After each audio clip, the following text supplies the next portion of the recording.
Hello, listeners. This is Kat, and welcome back to Put Your Hands Up Podfics. This will be the continuation of Is Neutrality Not Enough? This will be Part 9, Chapter 9. Izuku finds himself at the dinner table of the Aizawa Yamada household again, a few weeks later, when they are celebrating the end of the exams. It's a few days until Hitoshi is going away to training camp for a week, and the holiday starts for everyone in general.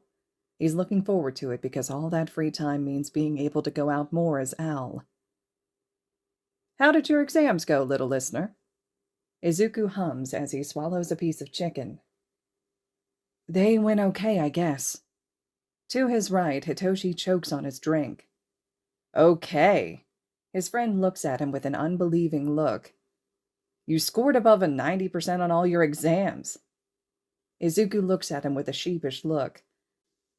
Okay, maybe a bit better than okay. Though if he hadn't been busy with Plan Endahor, he would have probably scored better. Yamada grins at him from across the table. Wow, that's really good. You should be proud. Conversation continues casually, and at some point, they reach the new Endeavor case. Many people at the radio station were also angry about all the revelations, Yamada says. They're discussing whether what Al did was the right thing to do. I was also surprised, though I'm glad it's been brought to the light. I still think Al could have handled it better. Because of his sudden revelations, Todoroki and his siblings were in an even more unstable home situation. Hitoshi counters with his chopsticks waving around. He looks pointedly at Izuku. No offense. Oh, fuck no. Izuku looks at Hitoshi with wide eyes. His friend seems to realize his fuck-up and slaps his hand in front of his mouth. Unfortunately, the damage is already done. No offense. Both teens turn their heads to look at the adults, their eyes wide like a deer caught in headlights. Yamada just looks at them surprised. Aizawa's eyebrows are raised, and suspicion radiates off of him. Izuku fumbles for the right words. Any lie that could explain him, but nothing comes to mind. His head stays awfully clear, and his tongue tied up in his mouth. Is this it? Is this how I get caught? Because of a fucking slip-up? Hitoshi didn't know the full truth. It was a slip-up, and frankly, as much as Izuku tried, he could never stay mad at his friend for long. But then again, his friend thought the worst that could happen was his parents knowing Izuku had contact with Al. Eraser would definitely connect the dots. He would figure out that Izuku didn't only know Al, but in fact was Al. And that was barring the detective and his handy-dandy lie detector quirk. He supports Al. Izuku has to do his best not to react surprised. Aizawa just looks at his son, questioning. He, doesn't have the best opinion on Endeavor because reasons, so yeah. He told me he agrees with Al. Right? Izuku gets hit against his shins underneath the table, and he quickly agrees. Yeah, I was there during Craze's last attack a few years ago. Was witness to Endeavor failing as a hero. It's not a perfect explanation, but it works. Well, partially. Yamada seems to buy it, but Aizawa still looks suspicious. Damn it. Fucking underground heroes and their paranoia. Well, it'll have to do. He'll have to give a fake lead as Al. That'll distract him. Yamada nods with an understanding look. Oh, I completely get it. At the radio, we had a few callers who were also witness to his failings as a hero. Phew. Crisis aborted. After that, Mike and Shinso are surprisingly the ones to make conversation. Izuku is too distracted by Aizawa to really participate. The man keeps looking at him with a scrutinizing look. Izuku has to try his very best not to snap at him and to just keep eating. He really has to give him and Tsukauchi a new fake lead as Al, otherwise Izuku Midoriya will be investigated soon. Yeah, the fact that he's also quirkless probably doesn't help. When dinner is done, Izuku thanks the two heroes for the food and goes to leave. At the door, Hitoshi stops him with a guilty look on his face. Look, I'm sorry. I didn't mean to let that slip. I tried to cover for you, but now Dad's all suspicious of you, and he probably doesn't trust you anymore, and I'm a horrible friend. I'm so sorry for that. It's okay, Hitoshi. Izuku smiles. Hitoshi looks at him, with a confused look on his face. But you covered for me, when I couldn't think of anything, so thanks for that. It's okay. He pats his friend on the arm, and Hitoshi smiles at him hesitantly. Izuku then leaves. He could never be mad at his friend. The night after the dinner with Hitoshi's friend Midoriya, Shota is at the police station again after a long patrol. There's still a lot of paperwork to do, but Shota can't seem to find the focus to actually finish all of it. And it's all because he can't get his son's friend out of his head. The first time he met the kid, he hadn't really paid too much attention on whether the kid had anything in common with Al. He was more busy with trying to decide whether the kid was a good friend for his son. He was, truly. Hitoshi was always in such a good mood after hanging out with Midoriya, and Shota was grateful that Midoriya was such a great friend to his son. That's why he'd squashed that part of him that was suspicious of Midoriya, for the sake of Hitoshi. That part had immediately noticed the slightly off reactions Midoriya had when he mentioned certain things. That part had immediately noticed all the things he and Al had in common. Quirklessness, hate for endeavor. That was also weird. How did Midoriya meet Todoroki? Or was he there at exactly the right time for the Todoroki siblings? Green eyes, good at analysis, mentioned an aunt. Wait a minute. Shota jumps up and opens the door to run out of his office and to find Tsukauchi, only to bump into someone and almost fall back again. Wow there, Eraserhead. What's got you rushing like that? Oh, it seems like he doesn't need to look for Tsukauchi anymore. Shota stabilizes himself against his desk and sees the detective standing in his doorway with car keys in his hands. Why do you have car keys in your hands? He asks instead of answering the question. Tsukauchi lights up and beckons him. We've got a lead on Al, so we're going to check it out. We? Shota raises his eyebrows. They finally had a lead, after months of nothing? Tsukauchi nods. Yep, we're a team, so come on. Shota sighs, but follows the detective. Investigating Midoriya's aunt could happen later. It wasn't urgent, and it would probably lead to nothing anyway. Because honestly, who is so stupid to visit the house of the one investigating you multiple times? He could investigate this unlikely lead later, after he came back from the training camp with his class. Little did either know that the certain lead they were now headed to was tipped off by Al. They would never find anything. Izuku writes his mask, and Al steps inside the bar. After giving out that fake tip to the detective and Eraserhead, he had one more thing to do this evening. The League wanted to do a big attack again soon, and thus Shigaraki had asked Al for the right information. Yo, Shiggy, I'm back again. Al gets a grunt in return from the man who is sitting on the old couch in the corner, concentrating on playing a video game. Kurogiri is standing behind the bar as always, making a drink, and greets him politely. Good evening, Al. I hope your evening was well. Al hums and takes a place at one of the bar stools. It was all right. I just had to clean up a little mess.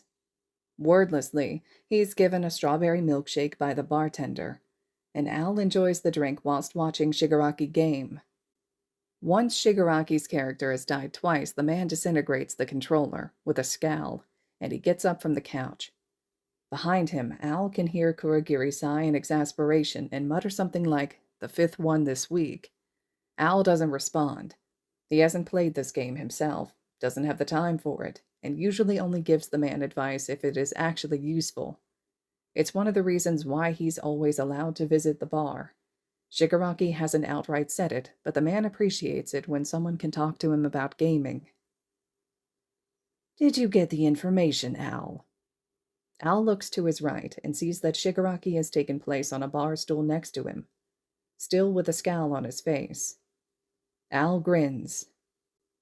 Of course, what do you take me for? I got the location and everything. Shigaraki just continues to glare at him. Al rolls his eyes, even though no one can see that. The camp will take place in the woods of the Wild Wild Pussycats, so those 4 heroes will be there, Eraserhead and Vlad King, the teacher of 1B. That information seems to cheer the other man up because he grins maniacally and starts scratching his neck. Stupid heroes still think that if they keep silent about the location, we won't attack. Ridiculous.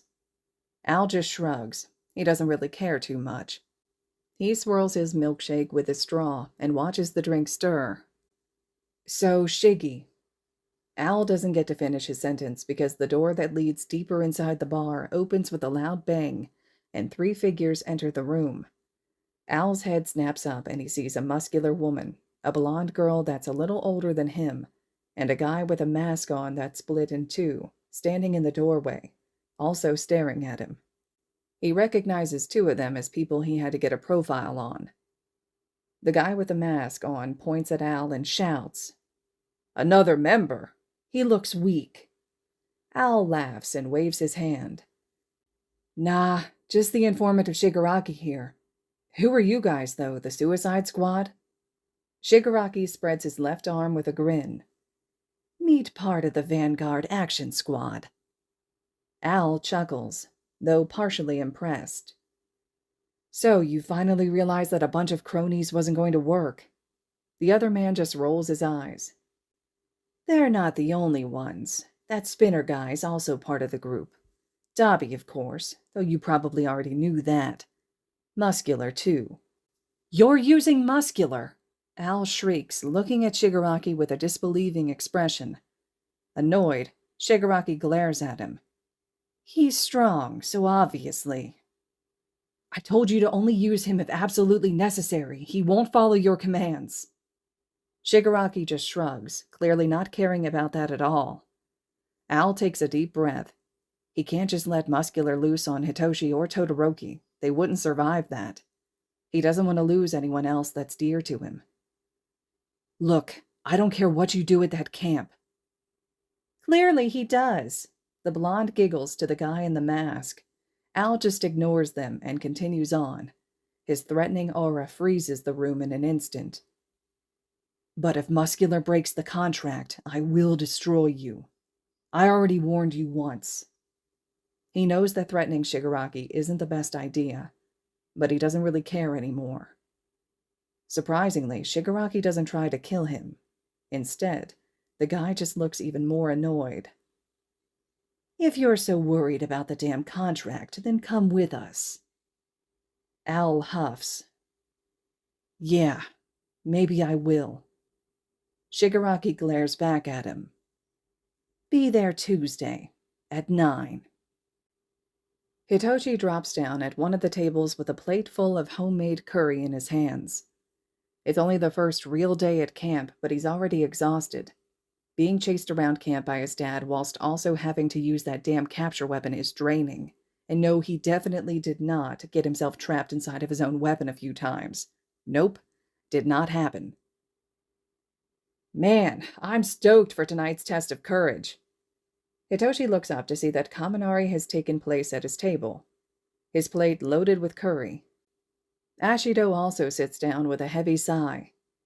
"Well, I sure hope so. I really don't have the energy for those remedial classes." She turns to Hitoshi.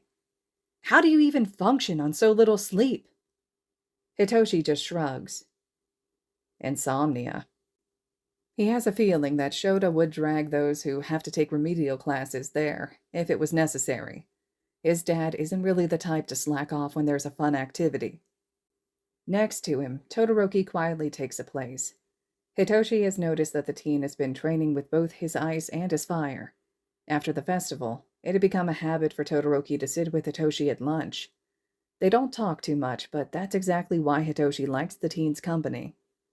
He'd been surprised when Todoroki had asked about the person who could help with his quirk. Hitoshi didn't actually think that Todoroki would take him up on the offer, but it seems that Izuku's advice had been helping. The two even became friends, though knowing Izuku, that isn't even surprising. Todoroki stares at him intensely for a few seconds, and Hitoshi is about to ask if something is on his face when the teen asks, "Are you Aizawa-sensei's secret love child?" The entire table stills, and all three look at Todoroki with wide eyes. Then Kaminari and Ashido start laughing. Hitoshi can only stare dumbfounded at Todoroki. "Todoroki!" Ashido wheezes whilst trying to hold herself up at the table. "I told you, you can't just tell all your crazy conspiracy theories to the people they're about." Todoroki just looks confused. "But they use the same weapon, act the same, and they both always look exhausted." He says the last statement like that is the one thing that must mean that they're family. Hitoshi can't. What the hell is he supposed to do with this? "Well," Kaminari wiggles playfully with his eyebrows. "Are you Aizawa-sensei's secret love child?" Hitoshi pinches the bridge of his nose and sighs. "No." Ashido and Kaminari look disappointed, and they both slump in their seats. Todoroki just looks at him suspiciously. "But I was adopted by him when I was 9. Ashido squeals with excitement. Todoroki looks somewhat pleased. "So I was correct." Kaminari gasps. "Dude, that makes so much sense." Ashido jumps up and down. Yeah, the way they talk and everything. Oh geez, this is the tea I've been waiting for." Hitoshi rolls his eyes. Honestly, had none of them anything better to do than looking for new gossip? "Don't tell anyone, though. We don't really want the fact to be known. Mostly for my safety." Kaminari and Ashido pout, but before they can comment, Pixie Bob shouts, "I want all of you to wash your own dishes, so those who finish can already do that." A bunch of complaints sound around the pavilion, and Hitoshi hurries to finish his dinner. He wants to have some energy if he has to survive an entire test of courage tonight. Al is sitting at the bar again. Tonight is the attack, and he arrived 20 minutes ago to prepare together with the rest of the league. He himself has prepared for the attack by taking a few of May's more lethal inventions.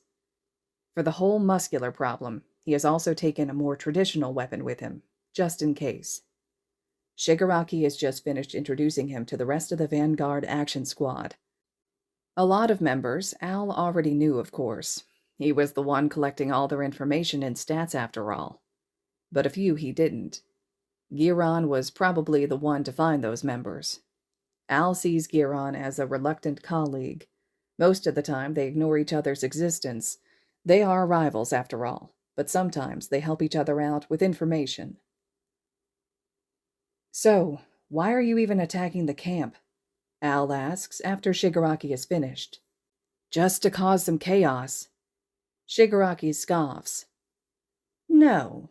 This time the quest has actual goals we want to complete." He takes out a picture from his pocket. "We're going to kidnap Katsuki Bakugo." Al can't help it. He starts laughing, and he can't stop, having to hold himself up to the bar so he doesn't fall off his bar stool. Everyone in the bar quiets down and stares at him. "Huh! Kachan!" He wheezes in between breaths. He hasn't spoken the nickname in over a year now, not after having realized that Bakugo was never going to be his friend. The nickname feels weird. Shigaraki glares at him, annoyed. "Yes, I just said that. His performance at the sports festival makes it perfectly clear that he'd be easy to convince to become a villain. Do you know him or something?" Al shrugs noncommittally. "I know that he'll be the last to switch sides. He set his sights on becoming a hero, and he's the most stubborn person I've ever met." Dabi, who was drawn into the conversation by Al's laughter, and since then has only listened, comments, "Well, besides you, Al." Al sends him a glare, and Shigaraki just ignores the guy. Instead, he scoffs. "It's my quest with my rules. You're not even on our side, so you don't get a say in this." Al shrugs. "Whatever. Don't come crying to me when he refuses your offer, though." He doesn't comment on the whole not on Shiggy's side part, though he feels annoyance creeping up inside of him. By now, the dude should know that he would never choose a side. The villain comments on it almost every time they meet, though, and it's really making Al feel on edge. Surely Shigaraki is not planning on asking him outright again. Shigaraki stands up from his bar stool with a scowl. Immediately, everyone in the room has their attention on him. "Everybody get ready. We're doing this. A few villains smirk at each other. Himiko squeals excitedly. Remember, don't kill the brats, otherwise I don't care what you do as long as we complete our quest and get Katsuki Bakugo. Shigaraki grins maniacally as Kurogiri appears beside him. Let's show these heroes who we are. All right, listeners, this concludes Chapter 9 of Is Neutrality Not Enough? Chapter 10 will be up next. We're nearing the end of this fic. There's just a few more chapters to go, so I'm really curious to hear what you all are thinking of some of the development here and what's happening.